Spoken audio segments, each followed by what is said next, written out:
اور اب ذکر صہیونی بربریت کا۔ غزہ میں اسرائیلی بربریت تھم نہ سکی۔ اقوام متحدہ کے مطابق غزہ میں جاری اسرائیلی بمباری اور امداد پر پابندیوں کی وجہ سے روزانہ تقریباً 28 بچے جاں بحق ہو رہے ہیں۔ پچھلے 24 گھنٹوں میں 8 افراد غذائی قلت کی وجہ سے چل بسے اور تازہ اسرائیلی حملوں میں کم از کم 80 افراد شہید ہوئے۔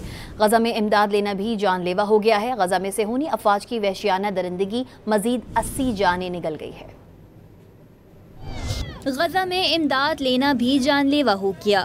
غزہ میں صہیونی افواج کی وحشیانہ درندگی سے مزید 80 جانیں نکل گئیں۔ اسرائیلی طیاروں نے اقوام متحدہ کی جانب سے امداد تقسیم کرنے کے دوران فلسطینیوں پر بھی بم برسا دیے، جہاں 20 فلسطینی شہید ہو گئے۔ زخمیوں کو خان یونس کے ناصر اسپتال پہنچا دیا گیا، جہاں اسپتال کا پورا فلور زخمیوں سے بھرا ہوا ہے۔ رائٹرز کی جانب سے جاری کردہ ویڈیو میں فرش پر ہر جانب زخمیوں کو طبی امداد دیتے دیکھا جا سکتا ہے۔